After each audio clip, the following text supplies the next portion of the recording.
جو کچھ اللہ نے تم میں سے کسی کو دوسروں کے مقابلے میں زیادہ دیا ہے اس کی تمنا نہ کرو. یہ ہم سب کے لیے کتنا بڑا سبق ہے. جو اللہ نے تمہارے مقابلے میں کسی دوسرے کو زیادہ دیا ہے اس کی تمنا نہ کرو.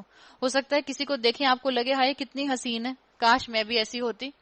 کیا پتا آپ اگر بہت حسین ہوتی تو آج یہاں درس قرآن میں نہ بیٹھی ہوتی، کسی ریمپ پر کھڑی ہوتی. این ممکن ہے کہ نہیں ہے؟ تو جو اللہ نے آپ کو نعمت نہیں دی اس میں آپ کی بڑی خیر ہے.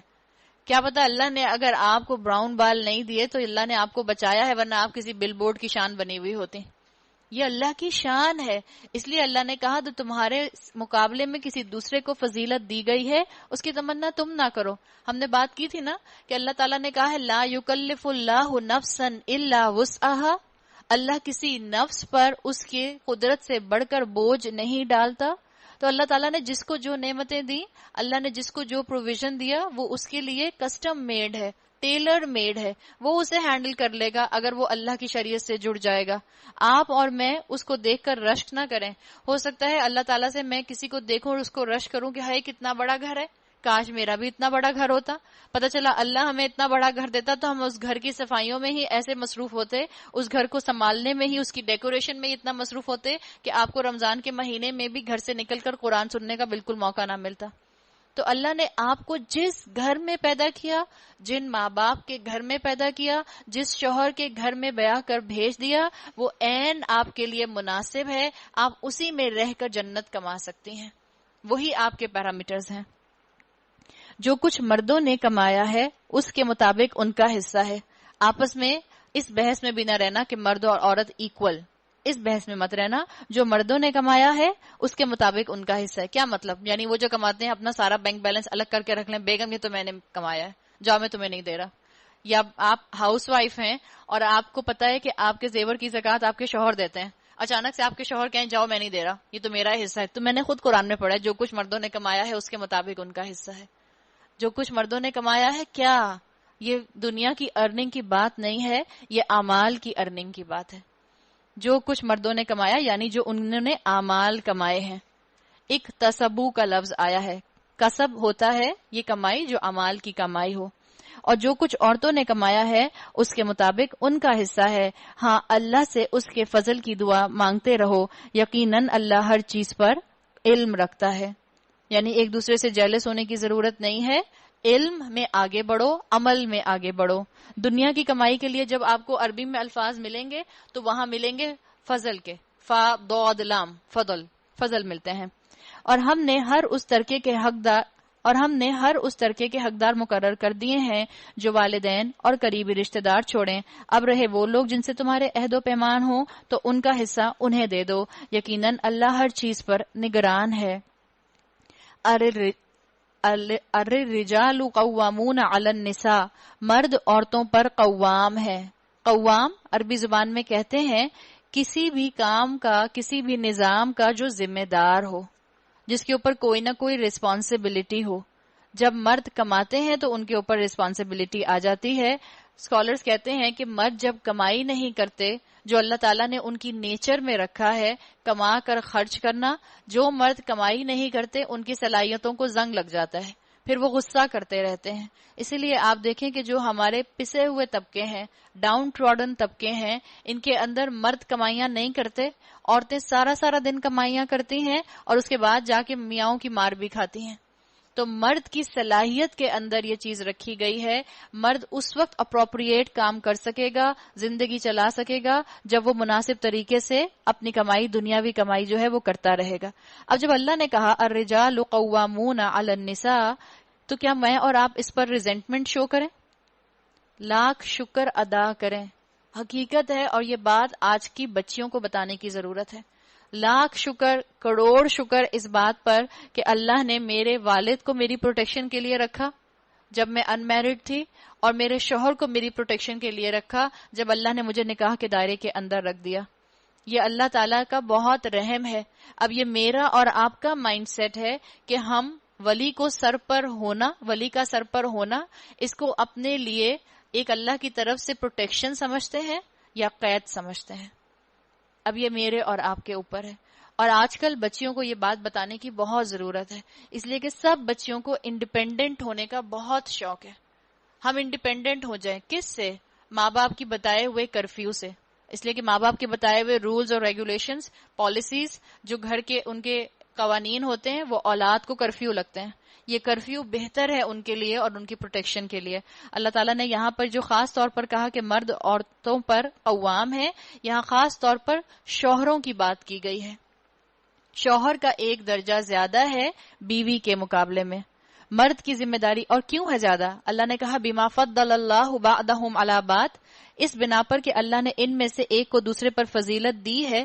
تو اللہ نے آگے وجہ بھی بتا دی. وبما، کیوں فضیلت دی ہے مردوں کو، کیوں فضیلت دی ہے شوہر کو؟ انفقوا من اموالہم، اس لیے کہ وہ اپنے مال خرچ کرتے ہیں.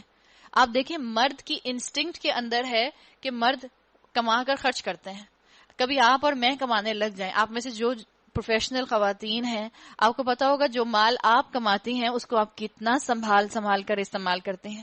اگر ہمارے ایک ذمے گھر میں کما کر گھر چلانا ہو، ہم کہیں کوئی آم کی پیٹی لانے کی ضرورت نہیں ہے، بس 2 کلو آم آئیں گے، جب ختم ہو جائیں گے تب اور آئیں گے.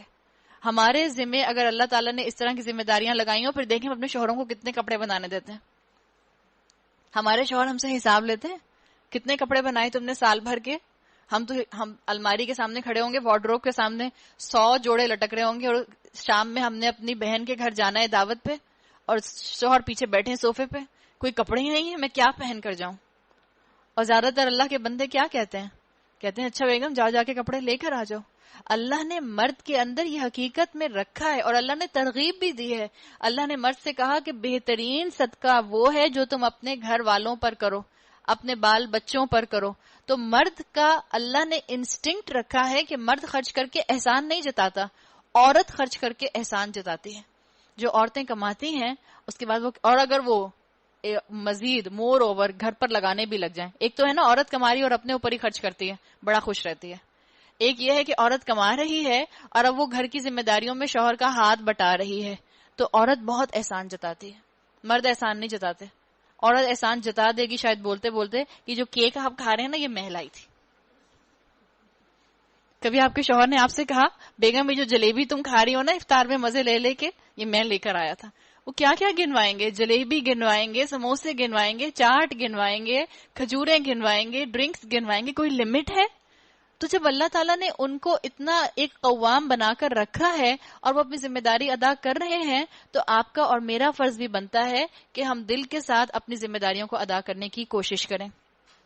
آپ کو اور مجھے یہ چیز سمجھنی ہے اور یاد رکھنی ہے کہ آپ صلی اللہ علیہ وسلم نے فرمایا کہ وہ عورت یعنی وہ بیوی جو 5 وقت کی نماز پڑھے، شوہر کی فرما بردار ہو، رمضان کے روزے رکھے، اور اس کے بعد وہ ان معاملات میں جن معاملات میں اللہ نے حکم دیا ہے کام کرنے کا وہ کرتی رہے، تو وہ جنت کے 8 دروازوں میں سے جس دروازے سے چاہے داخل ہو سکتی ہے.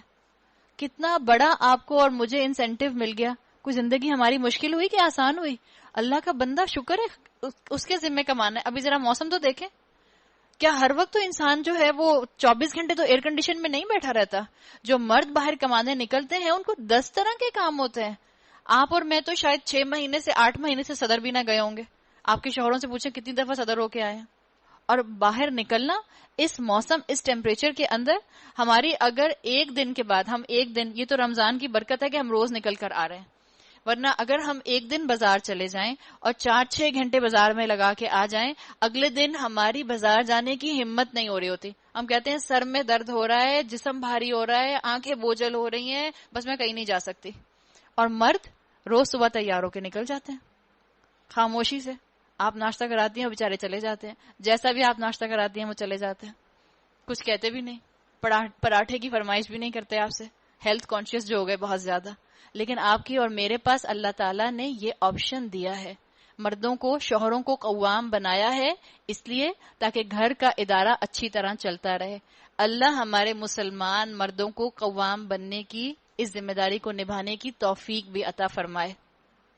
قوام کے اندر یہ میننگز بھی آ جاتے ہیں کہ وہ اپنے بیوی اور اپنے بچوں کی تربیت کا خیال بھی رکھے. آپ جتنا قرآن پڑھیں گے آپ کو پتا چلے گا کہ اسلام نے والد کی ذمہ داری بتائی ہے اپنی اولاد کی تربیت. حضرت ابراہیم اپنی اولاد کے لیے تربیت کے لیے دعائیں کر رہے ہیں. حضرت یعقوب علیہ السلام اپنی اولاد کی تربیت کی دعائیں کر رہے ہیں. آپ آگے پڑھیں گی یوسف علیہ السلام کے قصے میں، وہاں پر بھی حضرت یعقوب علیہ السلام اپنی اولاد کی تربیت کے لیے کتنا زیادہ اللہ سے گڑ گڑا کر دعائیں کر رہے ہیں، اور اپنی میتھڈالوجی سے ہمارے مسلمان مردوں کو بتا رہے ہیں کہ باپ کیسے بنا جاتا ہے. اور ہمارے ہاں بہت کامن سی چیز ہے، مرد اپنی اس ذمہ داری سے فارغ ہوتے ہیں. جہاں کسی بچے نے بدتمیزی کی تو ساس کیا بولتی ہیں؟ امی نے کچھ سکھایا نہیں. وہ یہ کیوں نہیں کہتی بیٹا تمہارے ابا نے تمہیں کچھ نہیں سکھایا؟ کبھی بھی نہیں بولتے. کیوں؟ ٹھیک ہے عورتوں کی ذمہ داری ہے، لیکن مرد کی پھر ذمہ داری یہ ہے کہ اپنی اولاد کے دین کی تربیت کا اہتمام کرے، تاکہ وہ کہیں جا کر تربیت حاصل کریں، تاکہ وہ اپنی گرومنگ کر سکیں، تاکہ بال بچوں کا تزکیہ ہو سکے. تو اللہ تعالیٰ نے بتا دیا کہ اللہ نے ان کو اس لیے یہ مقام دیا ہے کہ وہ مال خرچ کرتے ہیں. اب ابھی تک آپ نے جتنا بھی قرآن پڑھا، اس میں سب میں اللہ تعالیٰ مستقل مردوں سے بات کر رہے تھے. تقوی حاصل کرو، تقوی کے ساتھ معاملہ کرو، تقوی کے ساتھ نکاح کرو، تقوی کے ساتھ طلاق دو، تقوی کے ساتھ وراثت کی تقسیم کرو. مختلف اللہ تعالیٰ نے عاشروہن بالمعروف، ہم نے کل کی کلاس میں پڑھا تھا. اللہ تعالیٰ مستقل مردوں سے بات کر رہے تھے. اب آگے ذکر آ رہا ہے اسی آیت میں کہ اب اللہ تعالیٰ عورتوں سے کہہ رہے ہیں کہ اچھی عورتیں کیسی ہوتی ہیں، نیک عورتیں کیسی ہوتی ہیں. کیسی ہوتی ہیں؟ فالصالحات، بس صالح عورتیں کون ہوتی ہیں؟ قانتات، اطاعت شعار ہوتی ہیں، کلیش کرنے والی نہیں ہوتی، جھگڑے کو بڑھانے والی نہیں ہوتی. کبھی شوہر کو غصہ آ جائے، خاموشی. یہ اگر آپ اور میں سیکھ لیں، اللہ ہم سب کو توفیق دے کہ جب ہمارے شوہر غصہ کر رہے ہوں اس وقت ہم خاموش ہو جائیں. جس وقت جو انسان غصہ کر رہا ہے، چاہے غلط غصہ کر رہا ہے، آپ کتنی بھی اچھی بات بتانے کی کوشش کریں گی ان کو سمجھ نہیں آئے گی. نمبر 1، قرآن کون پڑھ رہا ہے ترجمے کے ساتھ؟ آپ یا آپ کے شوہر؟ آپ پڑھ رہی ہیں نا، ہو سکتا ہے کسی کے شوہر پڑھ رہے ہوں، لیکن زیادہ تر تو ہم بیٹھے پڑھ رہے ہیں اس وقت، ہمارے شوہر تو نہیں پڑھ رہے. تو اگر آپ اور میں چاہتے ہیں کہ ہم گھر کو گھر بنا کر رکھیں، گھر کے ماحول میں ہم پیس رکھیں، تو جب آپ کے شوہر غصہ کریں آپ آگے سے خاموش ہو جائیں. اب ایسا نہ ہو وہ آپ سے کہیں بیگم بتاؤ نا، میں پوچھ رہا ہوں تمہیں، بتا کیوں نہیں رہی ہو؟ آپ کہیں میں نے کلاس میں سنا ہے جب شوہر غصہ کریں آگے سے کچھ نہ بولو. اب تو میں بالکل بھی نہیں بولوں گی، پتہ چلا ان کا میٹر جو ہے وہ 200 ڈگری اور بڑھ گیا. تو ایسا بھی نہ کریں، حکمت مانگیں. لیکن بہرحال آپ کو خود پتا ہے، آپ بہتر جج ہیں کہ کہاں بولنا ہے کہاں نہیں بولنا. شیطان تو گھروں میں موقع ڈھونڈتا ہے کہ شوہر اور بیوی کے درمیان میں بس کسی طرح لڑائی کرا دے. شیطان اپنے اس شاگرد کو تاج پہناتا ہے سارا دن کی محنت کے بعد، جو شوہر اور بیوی کے درمیان میں کلیش کرا کے آیا ہوتا ہے. اور آپ دیکھیں بلا وجہ جھگڑا ہوتا ہے شوہر اور بیوی کے درمیان. آپ میں سے جن کی شادی کو 10 سال گزر چکے ہیں آپ خود اس کی گواہ ہوں گی. بے وجہ کسی نہ کسی بات پر بس آپ سے بلوا دے گا. گرمی کا موسم ہے، آپ نے محبت میں کھڑے ہو کے آپ نے کہا میں نے قرآن سنا ہے، اپنے شوہر کی خدمت کرنی چاہیے، مجھے افطاری بنا کر کھلاؤں گی تو مجھے ڈبل ثواب ملے گا. آپ نے گرمی میں کھڑے ہو کر افطاری بنائی، اور آپ نے جب افطاری رکھی تو شوہر نے جب کھانا شروع کیا تو کہا، اب شوہر کو بیچارے کو پتہ ہی نہیں کہ آج آپ نے خود افطاری بنائی ہے، بتایا بھی نہیں. آپ سمجھ رہے ہیں کہ خود ہی ازیوم کرے. اب جب انہوں نے افطاری کھانی شروع کی تو ایسے ہی بائی دا وے کہہ دیا شربت میں تو بالکل میٹھا ہی نہیں ہے. بس ان کے یہ کہنے کی دیر تھی، آپ کی سکن کے اندر کچھ جل کے رہ گیا. اور اس کے بعد بس پھر جو آپ بولنا شروع ہوئی اور آپ کو یاد بھی نہیں رہا کہ رمضان کا مہینہ ہے. ایسی نہیں ہوتی قانتات، صبر کرنے والی، خاموش رہنے والی، سچویشن کو ڈیفیوز کرنے والی، جھگڑے کو ڈیفیوز کرنے والی. اور کیسی ہوتی ہیں؟ حافظات للغیب بما حفظ اللہ، اور مردوں کے پیچھے اللہ کی حفاظت اور نگرانی میں ان کے حقوق کی حفاظت کرتی ہیں. یعنی مردوں کے مال کی حفاظت کرتی ہیں، مردوں کے جو گھر ہیں ان کی حفاظت کرتی ہیں، اولاد کی حفاظت کرتی ہیں، اور سب سے بڑھ کر اپنی عزت کی حفاظت کرتی ہیں. اللہ تعالیٰ نے یہاں پر یہ صالح عورتوں کی نشانیاں بتا دیں. گھر بچوں کی حفاظت، اور ایک چیز اور بھی آتی ہے حافظات للغیب کے اندر، شوہر کے رازوں کی حفاظت. اگر شوہر میں کوئی کمزوری ہے، اگر شوہر میں کوئی کمی ہے تو جا کر فون پکڑ کر فوراً اماں کو، ہیلو امی آپ کو ایک بات بتاؤں، فوراً نہیں شروع ہو جاتے. اور نہ امی کے سامنے جا کر ایسی شکل بنا کر بیٹھتی ہیں کہ امی کو ضروری شک ہو جائے کہ آج کوئی بات ہے جو میری بیٹی کہنا چاہتی ہے. آپ کے نہیں پہلی دفعہ میں نہیں امی کوئی بات نہیں، نہیں امی آپ کو غلط لگ رہا ہے. امی نے آخر تیسری دفعہ، وہ تو امی ہے نا، وہ تو پوچھ کے چھوڑیں گی آپ سے. اور پھر جو آپ نے بتانا شروع کیا. اگر آپ کے شوہر میں کوئی عیب ہے، مثال کے طور پر ایسا عیب نہیں ہے کہ جو خدا نہ خواستہ بہت ہی زیادہ گراس عیب ہے، بہت واضح عیب ہے، کبھی کبھی آپ کو زیادہ ڈانٹ دیتے ہیں، تو ضرورت نہیں ہے آپ کو اپنی والدہ سے اس کا ذکر کرنے کی. اگر وہ 90% اچھے ہوتے ہیں، 10% ان کو غصہ زیادہ آتا ہے، تو آپ اللہ سے دعا کریں کہ اللہ ان کے غصے کو ختم کر دے، اللہ ان کے غصے کو میرے درمیان بالکل ختم کر دے. جب میں اور یہ بات کر رہے ہوں تو ہمارے درمیان غصہ نہ آئے. آپ دعا پڑھا کریں، اللہم الف بین قلوبنا، اللہ ہمارے دلوں کو جوڑ دے، ایسا جوڑ دے جیسے گلو کر کے جوڑا جاتا ہے. جیسے انسان اپنے لیے جس چیز کو پسند کرتا ہے یہ بالکل معاملہ ہو جائے کہ ہم دوسرے کے لیے بھی وہ چیز پسند کریں. تو نیک عورتوں کی یہاں پر بات بتا دی گئی کہ وہ اللہ کے رضا کے ساتھ عمل کرنے والی ہوتی ہیں اور شوہروں کی حفاظت کرنے والی ہوتی ہیں. اور ایک چیز اور بھی، آج کل کی جنریشن کے اندر جو چیز آ گئی ہے اور بہت کامن ہو گئی ہے، جو شوہر کو تم کہہ کے بات کی جاتی ہے. آپ لوگوں نے محسوس کیا؟ اچھا لگتا ہے کیا؟ آپ نے اپنی امی کو سنا کبھی؟ ہم سب کی جو امیاں ہیں، ہم سوچیں ہماری امی ہمارے ابو سے کہہ رہی ہیں تم ادھر آؤ، نہ پتہ چلے کہ بچے کو بلا رہی ہے، نہ پتہ چلے کہ شوہر کو بلا رہی ہیں. تم نے کھانا کھا لیا؟ اچھا لگتا ہے؟ اچھا لگتا ہے یا برا لگتا ہے؟ پھر ہم کیوں بولتے ہیں؟ اگر ہماری بچیوں کے اندر یہ چیز آ رہی ہے تو ہمیں ان کو سمجھانے کی ضرورت ہے. ہاں نام لے سکتے ہیں. ایک ایکسٹریم وہ بھی تھی جو کہ کوئی بری بات نہیں تھی، بہرحال محبت کا اپنا انداز تھا کہ لوگ اپنے شوہروں کے نام نہیں لیا کرتے تھے. آپ نے سنا ہوگا نا، سنیے ان کے ابو، ان کے ماموں، ان کے چاچا، ایسا بھی ہوتا تھا. لیکن اب اس ایکسٹریم سے نکل کر ایک نسل اس ایکسٹریم پر آ گئی کہ شوہر کو شٹ اپ بھی بول دیتے ہیں. اور ہمارے ہاں کے جو سوپ اوپرا قسم کے، جو کامک قسم کے شوز آتے ہیں، اس نے بہت زیادہ میاں بیوی کی زبان خراب کی ہے. ہم سب جانتے ہیں کس کا نام لے رہی ہوں. کون سا آتا ہے؟ سب کو پتا ہے، جس میں بات بات پر ایک دوسرے کو شٹ اپ بولا جاتا ہے. تو بچے تو سیکھ رہے ہیں. بظاہر ہم ہنس رہے ہوتے ہیں، ہم کہہ رہے ہوتے ہیں او ہو مذاق کی تو بات آ رہی ہے، کوئی بات نہیں، ایسے ہی تو مذاق مذاق میں بول رہے ہیں. لیکن مذاق مذاق میں آپ کا بچہ سب سیکھ رہا ہوتا ہے، چاہے وہ 5 سال کا ہے، چاہے وہ 10 سال کا ہے، چاہے وہ 20 سال کا ہے. وہ سیکھ رہا ہوتا ہے کہ اچھا بیوی کو ایسے شٹ اپ بولتے ہیں اور شوہر کو ایسے شٹ اپ بولتے ہیں. یہ بالکل مناسب نہیں ہے. تو شوہر کے ساتھ ایک معاملہ عزت میں یہ بھی رکھیں، اس کو عزت دینے کے لیے آپ یہ اینگل بھی اپنے ذہن میں رکھیں، تو تڑاک کر کے بات نہ کریں، تم کر کے بات نہ کریں، آپ کر کے بات کریں. زیادہ تر گھرانوں میں تو آپ دیکھیں کہ لوگ اپنے بچوں کو بھی آپ کر کے بات کیا کرتے تھے پہلے. آپ ادھر آ جائیں، آپ ادھر بیٹھ جائیں. بہت ہو گیا تو چلو لوگوں نے اس کو آپ ادھر، آپ کہہ کے بیٹا آپ یہ کر لو، ایسے کرنا شروع کر دیا. لیکن اب وہ آہستہ آہستہ سب ختم ہو گیا. اب معاملہ الٹا ہوتا جا رہا ہے ہمارے معاشرے کے اندر. تو ان چیزوں کو، ان روایات کو دوبارہ سے ریوائیو کرنے کی ضرورت ہے. اب آگے اللہ تعالیٰ نے اسی آیت میں ایسی عورتوں کی بات کر دی ہے کہ جو عورتیں پرابلمیٹک ہوں، یعنی جن عورتوں کے سارے حقوق ادا ہو رہے ہوں، جو عورتیں اپنے گھر کے حصار میں ہوں، اپنے گھر کی پروٹیکشن میں ہوں، لیکن اس کے باوجود ان سے کسی نہ کسی بغاوت کا آپ کو بو آئے یا بغاوت کا آپ کو ثبوت مل جائے.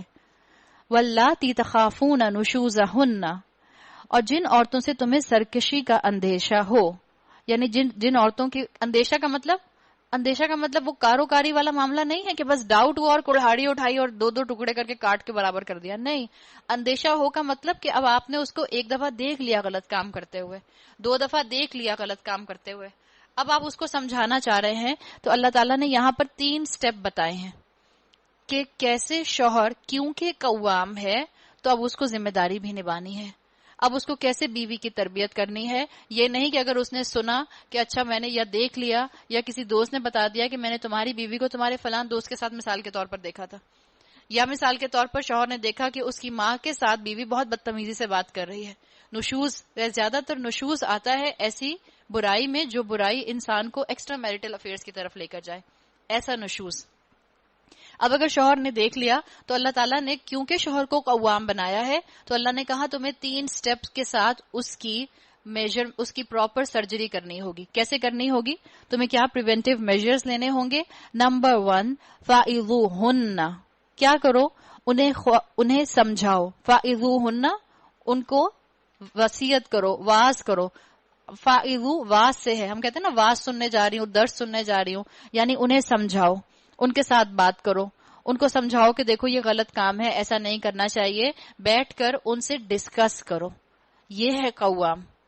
یہ نہیں ہے غصہ آیا اور تڑاخ ایک تھپڑ رسید کر دیا ملٹی وائٹامن کی طرح، روز صبح اٹھ کے. نہیں, اللہ نے پہلا سٹیپ کیا ہے سمجھایا ہے, ان کو سمجھاؤ. آپ اور میں اپنے شوہروں کی تربیت تو نہیں کر سکتے, لیکن کیا اپنے بیٹوں کی تربیت کر سکتے ہیں؟ اپنے بیٹوں کو یہ بات سمجھائیں, اور یہ باتیں بیٹوں کو سمجھانے کی ہوتی ہیں. ہم کہتے ہیں نہیں, جب شادی ہوگی پڑے گی سر پر, حالات ایسے ہوں گے, خود ہی سمجھ جائیں گے. خود ہی کچھ نہیں سمجھا جاتا. اگر خود ہی ہم انسان خود ہی سب کچھ سمجھتے جاتے وقت کے ساتھ ساتھ, عمر کے ساتھ ساتھ, تو اللہ یہ قرآن نازل کیوں کرتا؟ خود ہی ہم سب کے دل میں اللہ ودیت کرتا جاتا, انٹیوشن کرتا جاتا, ہمیں پہنچتی جاتی بات اللہ کی. اللہ نے تربیت کا حساب رکھا, تربیت کا معاملہ رکھا, تو اپنے بیٹوں کی تربیت کریں کہ جب کل کو تمہاری بیوی آئے اور اگر تمہیں اس سے نشوز کا خطرہ ہو یا تمہیں اس کا نشوز نظر آئے تو پہلے اس کو سمجھاؤ, پھر کیا کرو. اسکالرز کہتے ہیں کہ جب مرد سمجھاتے ہیں تو وہ عورتیں جو فطرتاً غلطی سے صرف جو ہیں وہ کسی غلطی کا شکار ہو گئی ہوتی ہیں, بائی نیچر اچھی ہوتی ہیں, 50% یہی سمجھ جاتی ہیں. عورت مرد کے سمجھانے پر سمجھ جاتی ہے, اس لیے کہ اللہ تعالیٰ نے عورت کے اندر ٹینسائل اسٹرینتھ رکھی ہے, نرمی رکھی ہے. جذبات عورت کے بہت زیادہ ہوتے ہیں. ذرا مرد, ذرا شوہر محبت سے بات کرتا ہے, میلٹ ہو جاتی ہے بالکل کینڈل کی طرح. تو جب سمجھائیں گے آپ کے بچے اپنی بیوی کو, فوراً وہیں پر 50% عورتیں تو ٹھیک ہو جائیں گی. لیکن اگر پہلے سٹیپ کے بعد عورتیں ٹھیک نہ ہوں تو اللہ نے کیا کہا, وَاهْجُرُوهُنَّ, خوابگاہوں میں ان سے علیحدہ ہو جاؤ, خوابگاہوں میں ان سے علیحدہ رہو. کیا کرو؟ اللہ نے یہ نہیں کہا کہ ان کو بیڈ روم سے باہر نکال دو اور ان سے کہو get out from my bedroom. نہیں, تم خود اپنا تکیہ لے کے باہر لاؤنج میں چلے جاؤ, تم خود اپنا تکیہ لے کر گیسٹ روم میں چلے جاؤ, تم خود اپنا تکیہ لے کر کسی دوسرے بیڈ روم میں چلے جاؤ. اور اسکالرز کہتے ہیں کہ 50% عورتیں جو واقعی شوہر سے محبت کرنے والی ہوتی ہیں, ذرا سا شیطان کی باتوں میں آ گئی ہوتی ہیں, اس قدم سے فوراً ہی مان جاتی ہیں.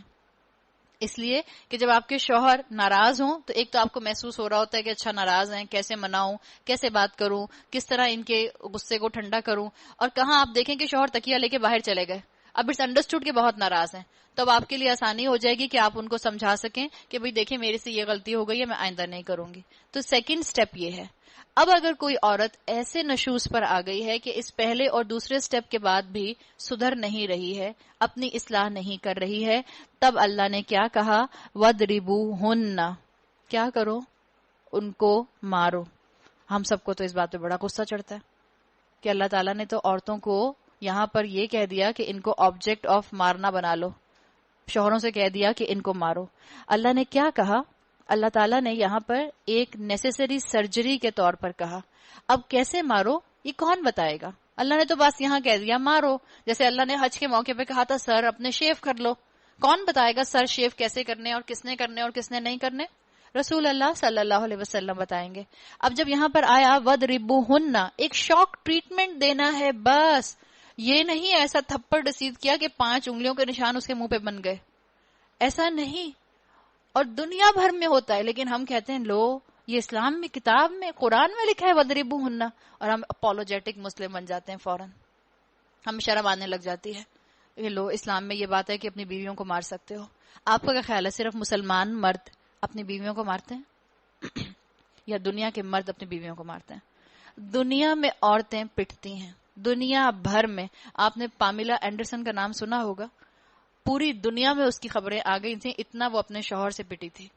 مسلمان تھی کیا, یا اس کا شوہر مسلمان تھا, یا اس کے شوہر نے سورہ نساء کھولی, قرآن کھولا اور یہ آیت پڑھی, اچھا آیت نمبر 34 سورہ نساء لکھا ہے وَاضْرِبُوهُنَّ, اور ڈنڈا اٹھایا اور مارنا شروع کر دیا. ایسا نہیں ہے. غلط نشانہ عورت بنتی ہے وہاں جہاں مرد اپنی فطرت سے ہٹ جاتا ہے, جہاں مرد اللہ کی بتائی ہوئی شریعت سے ہٹ جائے گا, وہاں وہ اپنے سارے رائٹس کا مس یوز کرتا ہے. اللہ نے ایک نیسیسری ٹریٹمنٹ کے طور پر, ایک کارٹیزون ٹریٹمنٹ کے طور پر یہ عمل کہا ہے کہ یہ کام کرو تاکہ وہ سمجھ جائیں, تاکہ معاملہ آگے نہ بڑھے, معاملہ طلاق تک نہ جائے. عورتیں یہی سمجھ جائیں گی. ہمارے مسلمانوں کے معاشرے میں جو مرد عورتوں کو مارتے ہیں, وہ جو آپ کی میڈ کو مار پڑتی ہے اپنے شوہر سے, وہ اس لیے نہیں پڑتی کہ وہ سورہ نساء کھول کر پڑھتا ہے اور کہتا ہے وہاں لکھا ہے وَاضْرِبُوهُنَّ اور میں مار رہا ہوں. نہیں, وہ تو اس لیے مار رہا ہے کہ اس کو دنیا میں پتا ہے کہ عورت کمزور ہے, عورت کمزور بنائی گئی ہے اور مجھے جو ہے اس کے اوپر یہ ایک سروس دی گئی ہے کہ میں جیسے چاہوں اس کو ٹریٹ کروں. اگر وہ مسلمان ہوتا, اگر وہ متقی ہوتا تو ایسے نہیں مارتا. اللہ کے رسول صلی اللہ علیہ وسلم کے ایک صحابی نے بتایا کہ کیسے مارو. انہوں نے مسواک کی ڈنڈی سے کہا بس اس سے ہلکی سی ضرب لگاؤ. مسواک کی ڈنڈی آج کل کیا ہے؟ Tooth brush. اب آپ کے شوہر ٹوتھ برش سے آپ کو یوں کریں تو آپ کہیں آپ نے مجھے مارا. ایسے ہی مارنے کو کہا ہے اللہ تعالیٰ نے. یہ نہیں کہا کہ رسی لے کر آؤ, ڈنڈا لے کر آؤ اور زور زور سے مارنا شروع کر دو اور روز مارو. روز اس کو نیوٹریشنل فیکٹس اس کے بڑھانے کے لیے اس کو روز جو ہے وہ تم اپنی مار دے کر اس کو مضبوط بنا دو. ہمارے مردوں کے اندر دین نہیں ہے, اسلام نہیں ہے. اور ہماری عورتوں کے اندر بھی یاد رکھیں بہت نشوز ہے ہر طبقے کے اندر. ہم سمجھتے ہیں صرف ایکسٹرا میریٹل افیئرس کی بیماری ایلیٹ کلاس کی ہے, آپ کے پسے ہوئے طبقے کی بھی یہ بیماری ہے. اللہ تعالیٰ نے اس آیت کے اندر مردوں کو مردوں کا مقام بتا دیا, عورتوں کو عورتوں کا مقام بتا دیا. اور اللہ تعالیٰ نے یہاں مجھے اور آپ کو مائیں ہونے کی حیثیت سے یہ بات واضح کر دی کہ اپنی بیٹیوں کی تربیت کیسے کریں. ان کو محبت سے رہنے والا بنائیں, ان کو اطاعت سے رہنے والا بنائیں, ان کو فرما برداری سے رہنے والا بنائیں, ان کی گرومنگ کریں, ان کو سافٹ سکلز سکھائیں, ان کو سمجھاتی رہیں. بچیاں آپ کی بات سننے کو تیار نہیں ہوں گی, آپ پھر بھی سمجھاتی رہیں. اللہ تعالیٰ نے یہاں سب کی ذمہ داریاں آسانی سے بتا دیں اور پھر کہا پھر اگر وہ تمہاری مطیع ہو جائیں تو خواہ خواہ ان پر دست درازی کے لیے بہانے تلاش نہ کرو. یقین رکھو کہ اللہ اوپر موجود ہے جو بڑا اور بالا تر ہے. اللہ کرے کہ اللہ تعالیٰ ہمارے بیٹوں کو بھی متقی بنائے, ہماری بیٹیوں کو بھی متقی بنائے, ہماری بہوؤں کو بھی متقی بنائے اور ہمارے دامادوں کو بھی متقی بنائے. اور اگر تم لوگوں کو کہیں میاں اور بیوی کے تعلقات بگڑ جانے کا اندیشہ ہو تو ایک حکم مرد کے رشتہ داروں میں سے اور ایک عورت کے رشتہ داروں میں سے مقرر کرو. یعنی ایکسٹینڈڈ فیملی کا فائدہ یہ ہوتا ہے. ایکسٹینڈڈ فیملی کا فائدہ یہ بھی ہوتا ہے, کبھی کبھی آپ نے اگر دیکھا آپ میں سے جو جوائنٹ فیملی میں رہتے ہیں کہ میاں بیوی کو لڑنے کا موقع کم ملتا ہے. پتہ چلا سامنے سے جٹھانی آ گئی, وہیں پہ آواز بند. پتہ چلا سامنے سے دیور چلتا ہوا آ گیا, وہیں آواز بند. پتہ چلا سسر سامنے آ گئے. اور اس کے مقابلے میں جو سنگل یونٹ فیملی ہوتی ہیں, پتہ ہی گھر میں کوئی ہے ہی نہیں, لے دے کے وہ بچے ہی ہوں گے جو سب سے زیادہ بیچارے بلی ہوتے ہیں, ان کی کون پرواہ کرتا ہے. اور پھر میاں بیوی دل کھول کر لڑتے ہیں. تو بہرحال اگر جھگڑا ہو جائے تو ایک اللہ تعالیٰ نے یہاں پر طریقہ بتا دیا کہ اپنے اپنے خاندانوں میں سے کسی بڑے کو لاؤ اور مسئلے کو حل کرنے کی کوشش کرو. وہ دونوں اصلاح کرنا چاہیں گے تو اللہ ان کے درمیان موافقت کی صورت نکال دے گا. اللہ سب کچھ جانتا ہے اور باخبر ہے. اور تم سب اللہ کی بندگی کرو. اللہ تعالیٰ نے اب یہاں سے امہات شریعت کے قوانین جو ہیں وہ بتا دیے جو تمام شریعتوں میں دیے گئے. اللہ نے کہا وَاعْبُدُوا اللَّهَ, اللہ کی بندگی کرو, وَلَا تُشْرِكُوا بِهِ شَيْئًا, اس کے ساتھ کسی کو شریک نہ بناؤ, وَبِالْوَالِدَيْنِ إِحْسَانًا, اور والدین کے ساتھ نیک برتاؤ کرو, قرابت داروں اور یتیموں اور مسکینوں کے ساتھ حسن سلوک سے پیش آؤ, اور پڑوسی رشتہ دار سے بھی حسن سلوک سے پیش آؤ. یعنی اگر اللہ نے یہاں پر یہ جو پڑوسی کس سے کہا اور رشتہ دار سے بھی کہا, اگر آپ کا ایک تو ویسے ہی پڑوسی کے بہت حقوق ہیں, لیکن اگر آپ کا پڑوسی آپ کا رشتہ دار بھی ہے تو اس کے ڈبل حقوق ہیں. پھر پڑوسی کے حقوق میں یہ بات بھی آتی ہے جو آج کل آپ کی اور میرے سمجھنے کی بہت زیادہ ہے. مثال کے طور پر آپ کی میڈ چلی گئی کام چھوڑ کر, آپ کو بتائے بغیر یا آپ کو بتا کے. آپ کو پتا ہے پڑوسی کی میڈ بہت اچھی ہے, بہت ڈیڈیکیشن سے کام کرتی ہے, زیادہ بولتی بھی نہیں ہے, چپ کر کے اپنا کام کرتی رہتی ہے. آپ نے گاڑی سے نکلتے ہوئے دیکھا کہ باہر جا رہی ہے, آپ نے کہا ادھر آؤ ذرا تھوڑی بات کرتے ہیں. اس کو چائے کی پیالی پلائی اور اس سے کہا کہ میں تمہیں 1000 روپے زیادہ دوں گی, تم میرا کام کرنا شروع کر دو. یہ پڑوسی کے حق پر ڈاکہ ڈالنا ہے. یہ قانون, یہ کتاب, یہ ہدایات صرف پڑھنے کی نہیں ہے. ہم نے کہا تھا these are not verses to read, these are verses to do. یہ عمل کرنے کی ہیں. آپ کو اور مجھے دن بھر میں وہ سارے اعمال نظر آ جائیں گے جن اعمال کے ذریعے ہم اس کتاب پر عمل کر سکتے ہیں. تو اپنے پڑوسی کا حق نہ مارو. اجنبی ہمسائے سے, پہلو کے ساتھی اور مسافر سے, اور ان لونڈی غلاموں سے جو تمہارے قبضے میں ہوں احسان کا معاملہ رکھو. اب ہمارے پاس تو لونڈی اور غلام نہیں ہیں, ہمارے پاس تو نوکر ہیں, میڈز ہیں, ڈرائیورز ہیں, کوک ہیں. یہ سارے ہمارے جتنے بھی نوکر ہیں یہ غلام کی کیٹیگری میں نہیں آتے. ان کو اتنی ہی نیشنلٹی حاصل ہے جتنی نیشنلٹی آپ کو حاصل ہے. جیسا آپ کا آئی ڈی کارڈ ہے ویسا ہی ان کا بھی آئی ڈی کارڈ ہے. تو ڈگنیٹی آف لیبر اسلام سکھا رہا ہے کہ نوکروں کی بھی عزت کریں.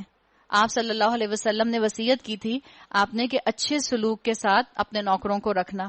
آپ صلی اللہ علیہ وسلم نے اپنے انتقال کے وقت 2 چیزوں کی اور نصیحت کی تھی, آپ کو یاد ہوگا. آپ نے کہا تھا نماز اور عورتیں, یعنی عورتیں ان کے ساتھ نرمی سے معاملہ کرنا. تو نوکروں کے ساتھ بھی اچھی طرح سے بات کریں. ایک چیز یہ بھی بہت بری لگتی ہے کہ آپ نوکر کے برتن الگ کر دیں. چلیں الگ اگر آپ نے کر بھی دیے تو اپنے ہی برتنوں میں سے, اپنی ہی برتنوں کی کیٹیگری میں سے الگ کریں.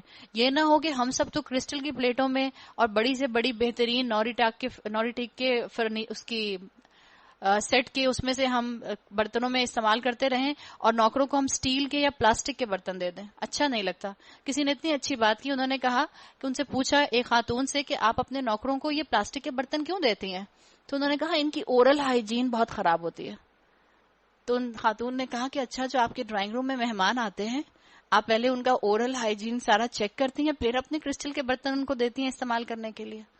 تو سوچ لیں یہ اتنا ڈسکریمنیشن مناسب نہیں ہے. آپ ضرورت اگر سمجھ رہی ہیں برتن علیحدہ کرنے کی تو کیٹیگری آپ کی ایسی نہیں ہونی چاہیے کہ بالکل ہی نامناسب ہو. یقیناً وہ اچھا نہیں لگتا کہ جن گلاسوں میں سب پانی پی رہے ہیں ان گلاسوں میں ڈرائیور بھی آ کے پانی پی رہا ہے, وہ مناسب نہیں لگتا. اس حساب سے آپ نے برتن علیحدہ کیے ہوئے ہیں تو ٹھیک ہے, لیکن برتن اتنا ڈیگریڈیڈ نہیں ہونا چاہیے کہ بالکل نامناسب لگے. اور اللہ تعالیٰ نے کہہ دیا کہ تم سب کے ایک دوسرے کے اوپر حقوق ہیں. یقین جانو اللہ کسی ایسے شخص کو پسند نہیں کرتا جو اپنے پندار میں مغرور اور اپنی بڑائی پر فخر کرے. یہ جو انداز ہوتا ہے نا کہ زیادہ نوکروں کو منہ نہ لگانا, دیز تھرڈ کلاس پیپل, یہ انداز, اس انداز سے روکا جا رہا ہے آپ کو اور مجھے. ایسے آپ اور میں بات نہ کریں. یہ بھی سنا گیا ہے کہ اکثر خواتین ایسے بھی بات کرتی ہیں کہ زیادہ ان سے بات کر لو تو سر پر چڑھ جاتے ہیں. یہ انداز بھی اچھا نہیں ہے. اگر آپ کو سر پر چڑھتے ہوئے محسوس ہو بھی رہے ہیں تب بھی یہ بات منہ سے مت نکالیں, تب بھی یہ بات زبان سے نہ کہیں, اس لیے کہ آپ نے قرآن پڑھ لیا ہے, آپ پر ذمہ داری آ گئی ہے. اس طرح کے الفاظ زبان سے نہ استعمال کریں کہ اللہ تعالیٰ اگر وہ الفاظ مجھے اور آپ کو سنوا دے تو ہم سے برداشت نہ ہو, ہم سے ڈائجسٹ نہ ہو. اللہ نے اعلیٰ کردار اپنانے کو کہا اور نوکروں کے ساتھ نرم لہجے میں بات کرنے کو کہی. اپنے بچوں کو بھی سکھائیں کہ وہ نوکروں کے ساتھ ادب کے ساتھ بات کریں.